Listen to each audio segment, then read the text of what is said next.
వారాహి నవరాత్రుల సందర్భంగా 150 మంది ఋత్వికులతో సహస్ర చండీ మహాయాగం సంప్రదించండి.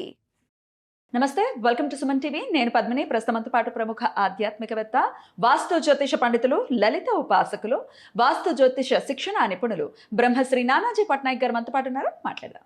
సార్ నమస్కారం. సార్ శ్రీమాత్రే నమః. సార్, వాస్తు పండితులుగా మీకున్నటువంటి అపారమైనటువంటి అనుభవం, అసలు మా ఇంటికి వచ్చి వాస్తు మీరు చూశారు, మీరు సెట్ చేశారు.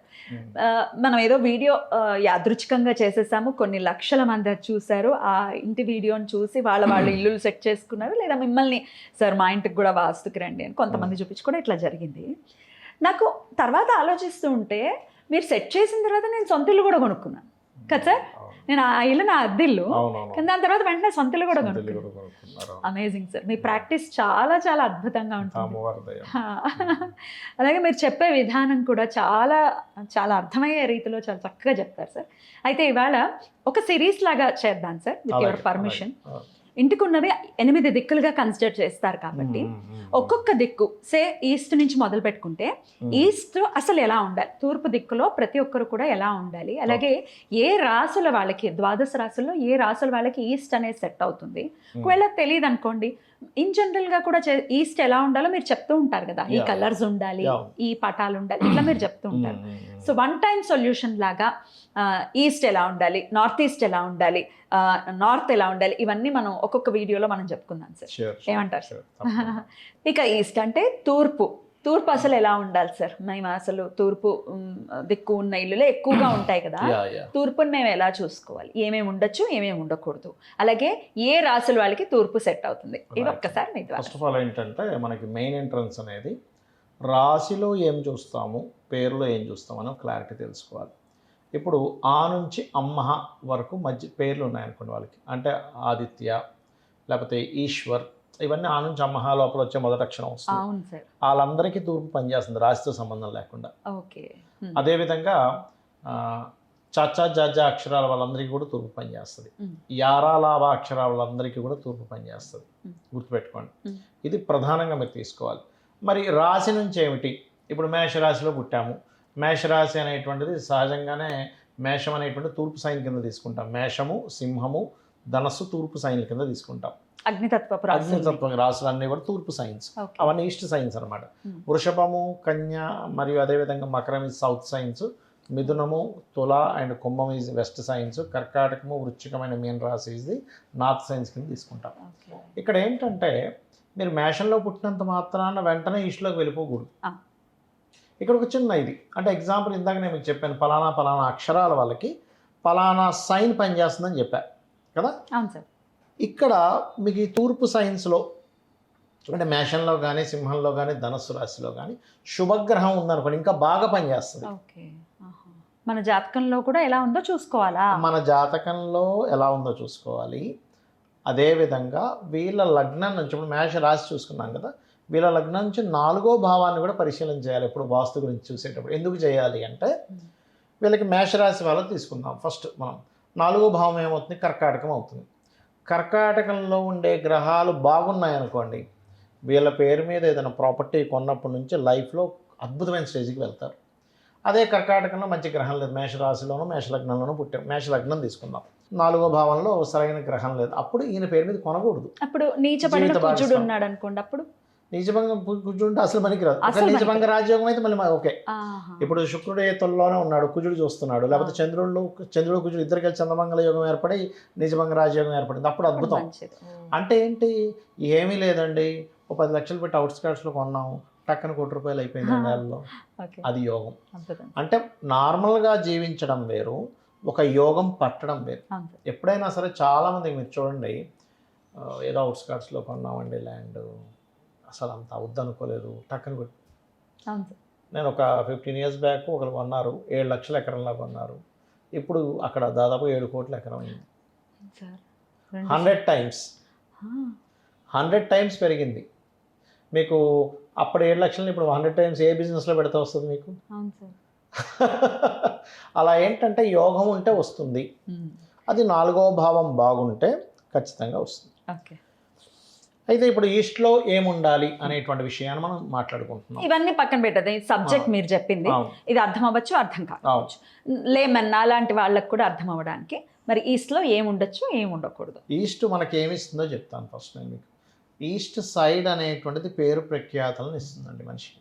కమ్యూనికేషన్స్ అంటే ఇంట్లో ఉండే వాళ్ళ యొక్క కమ్యూనికేషన్స్ ఏమిటి అంటే, ఇంట్లో ఉండే వాళ్ళ తల్లిదండ్రులు మాట పిల్లలు వింటున్నారా, పిల్లలు మాట తల్లిదండ్రులు వింటారా, సోషల్గా ఉండేటువంటి కమ్యూనికేషన్స్ ఏమి, వీటన్నిటిని ఈస్ట్ డిజైన్ చేస్తుంది. అందుకే శాస్త్రంలో పూర్వశ్యతు సభాగర్ అన్నారు. అంటే తూర్పు వైపు నువ్వు సిట్టింగ్ ఏరియాస్ కనుక పెట్టుకోగలిగితే చాలా బాగుంటుంది.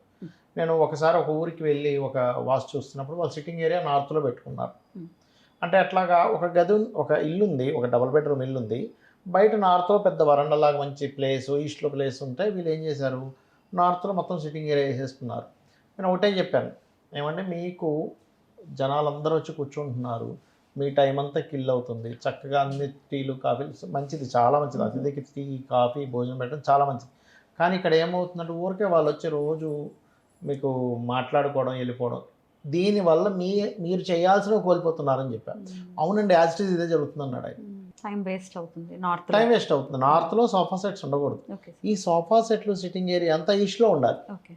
ఈస్ట్లో ఉంటే ఇతనికి సొసైటీ మీద ఒక కమాండ్, ఇంట్లో ఉండే వాళ్ళు ఇతని మాట అర్థం చేసుకోవడం, ఇంట్లో వాళ్ళు చెప్పేది ఈయన అర్థం చేసుకోవడం, కమ్యూనికేషన్స్ చాలా చాలా బాగుంటాయి.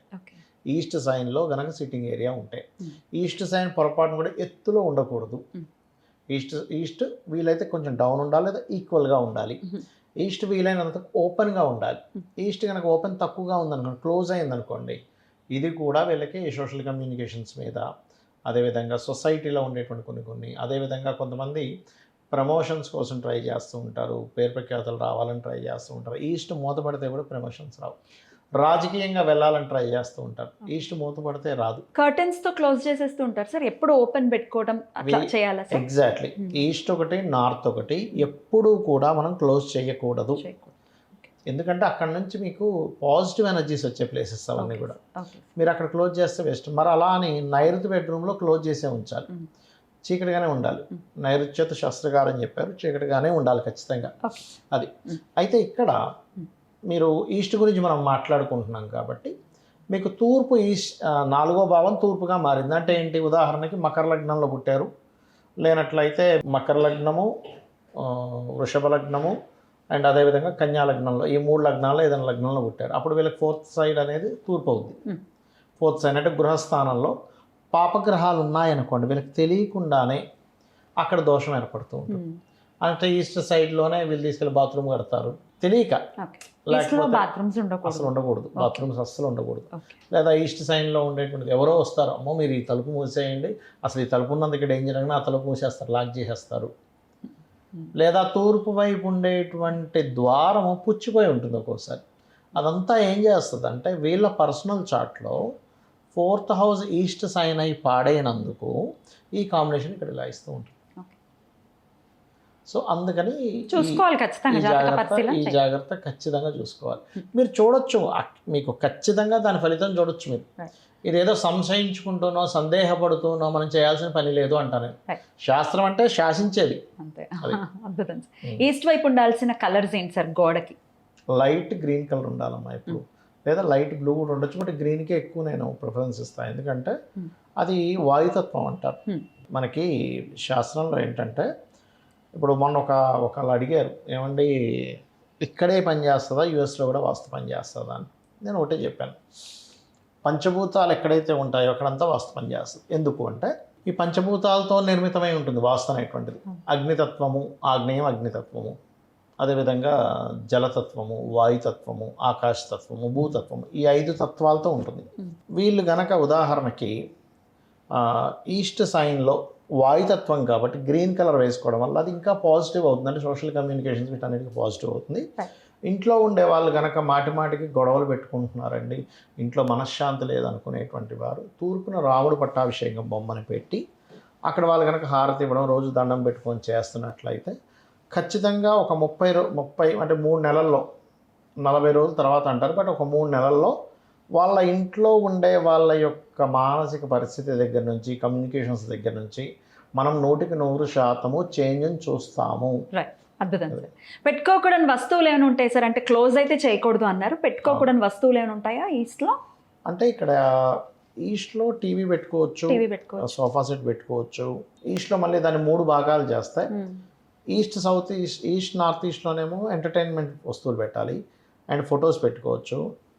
ఈస్ట్ సెంటర్లోనేమో ఈ మొక్కలు, ఈ కుండీలు లాంటివి పెంచుకోవచ్చు అండ్ కొంచెం వెలుతురు రావాలి. ఈస్ట్ సౌత్ ఈస్ట్లో కవ్వంతో ఉన్నటువంటి కృష్ణుడు బొమ్మ పెట్టుకోవచ్చు. ఇవి చెప్పారు. సౌత్ ఈస్ట్లో సంతానం కలగకపోతే తూర్పాగ్నేయంలో పెట్టుకోవచ్చు. పెట్టుకోకూడదు అంటే ఎప్పుడైనా సరే ఏ ఇంట్లో అయినా ఒకటే గుర్తుపెట్టుకోండి, అక్కడ ఉండే ఎనర్జీకి వ్యతిరేకమైన ఎనర్జీ ఉందా, అంటే ఎక్కువ బరువులు ఏమైనా పెట్టేసి మనం ఎక్కువ హైట్ పెట్టేస్తున్నామా, ఇది ఒకటి మెయిన్గా చూసుకోవాలి. హైట్ పెంచే లాంటివి ఏమీ చేయకూడదు ఈస్ట్లో. అది ప్రధానంగా చూసుకుంటే సరిపోతుంది. అంటే ఎలా అంటే ఇప్పుడు కొంతమంది ఇళ్లలో చూడండి, బాల్కనీ వస్తుంది, ఒక 10 ఫీట్ల బాల్కనీ ఇలా బయటకు తీస్తారు, తెలియక హైట్ పెంచి తీస్తారు. హైట్ పెంచి తీశారు బాల్కనీ అంటే మీకు అది దోషం ఇస్తుంది. అది ప్రధానంగా గుర్తుపెట్టుకోవాలి. ఈస్ట్ ఎంట్రన్స్ హౌసెస్ ఉన్న వాళ్ళకి మెయిన్ ద్వారం, సింహద్వారం పక్కనే చెప్పుల స్టాండ్లు రావడం అనేది ఉంటుంది, అలా పెట్టచ్చా? ఎప్పుడైనా చెప్పుల స్టాండ్ వీలైనంత మటుకు అవతల గోడ పెట్టాలి. ఒకవేళ గోడ పెడితే గోడ కానిచ్చకుండా పెట్టాలి. గోడ కానకూడదు. పెట్టకూడని విషయాల్లో red colour curtains, red colours ఈస్ట్లో వేయకూడదు. పింక్, రెడ్డిష్ కలర్స్ ఏమవుతుందంటే వైరల్టీ పెరుగుతుంది. ఇంట్లో ఉండే కుటుంబ సభ్యులతో అనవసరమైన గొడవలు, సొసైటీ అనవసరమైన గొడవలు అనేవి పెరుగుతూ ఉంటాయి. అదొకటి చూసుకోవాలి. అక్కడ కిటికీలు, తలుపులు పుచ్చిపోకుండా చూసుకోండి, రెడ్ కలర్ లేకుండా చూసుకోండి. ఇంకోటి తెలియక ఈస్ట్లో కొంతమంది పొయ్యి పెడుతూ ఉంటారు, అది చాలా డేంజర్. స్టవ్ పెట్టడం చాలా డేంజర్ ఈస్ట్లో, అస్సలు పనికిరాదు. Right sir, beautiful sir. Almost అన్ని విషయాలు మనం టచ్ చేసినట్టున్నాం. ఇంకా ఏమైనా మీరు కొన్ని విషయాలు ఇవి కూడా టచ్ చేయండి అని అనుకుంటే కనుక, మీరు తెలుసుకోవాలి అనుకుంటే కనుక కమెంట్ సెక్షన్లో రాయండి, నెక్స్ట్ వీడియోస్లో చేసేటటువంటి ప్రయత్నం చేస్తాం. అద్భుతం సార్. ఇక నెక్స్ట్ వీడియోలో నార్త్ ఈస్ట్ గురించి, అంటే ఈశాన్యం గురించి మాట్లాడుకున్నాను సార్. థ్యాంక్ యూ సార్, నమస్తే. శ్రీమాత్రే నమః.